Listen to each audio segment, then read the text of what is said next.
Caylee Anthony, USA. A name that still sends chills through anyone who remembers the summer America lost a little girl and gained one of the most confusing, controversial mysteries in modern criminal history. A missing toddler, a month-long silence, a mother who partied while her child was gone, and a discovery so dark it shocked the nation.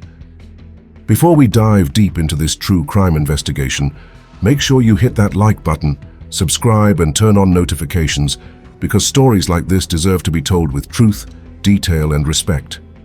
Now, let's go back to where this mystery truly begins. Caylee Marie Anthony was born on August 9, 2005. She lived with her mother, Casey, and her grandparents, Cindy and George, in Orlando, Florida. Caylee was described as bright-eyed, playful and full of energy, the kind of child who laughed loudly, loved attention and always brought life into a room. But behind that warm family image, something was off.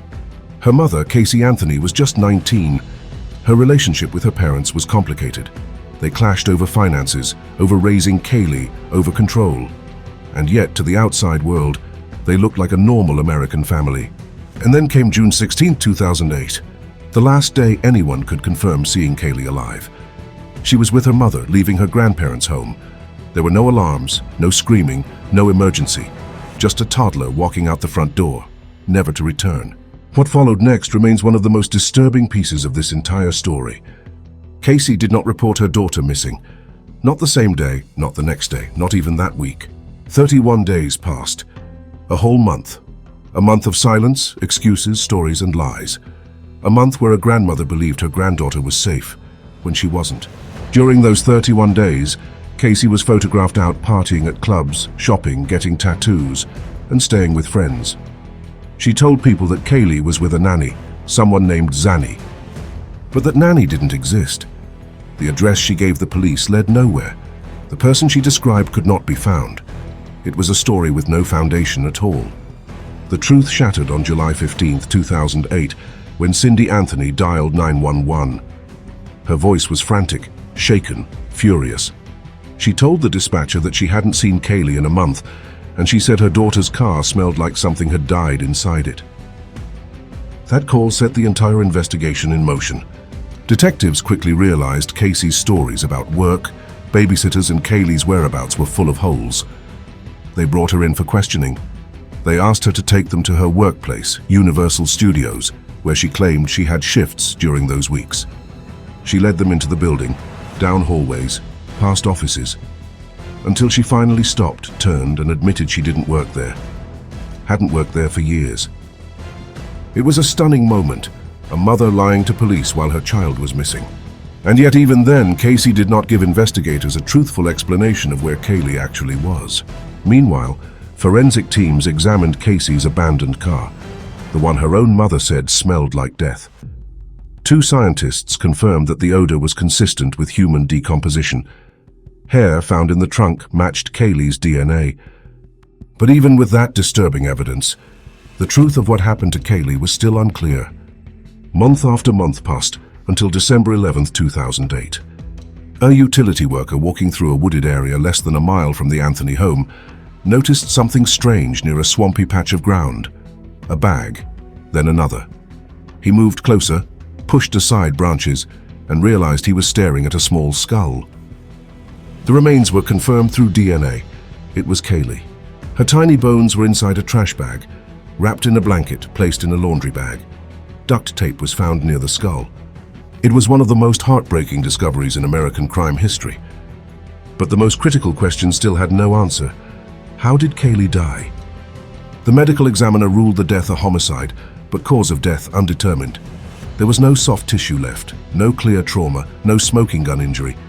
Without a provable cause of death, the mystery grew deeper. Prosecutors believed the duct tape had been placed over Caylee's mouth and nose before she died, suggesting suffocation. They argued that Casey wanted freedom from responsibility, pointing to her partying during the 31 days as evidence of motive. They told the jury that Casey used chloroform, something she had searched on her computer, to sedate Caylee before killing her. That was their theory. The defense, however, countered every claim. They argued the duct tape might have been placed later during decomposition. They said Caylee drowned in the family pool and Casey panicked, covering up the accident out of fear.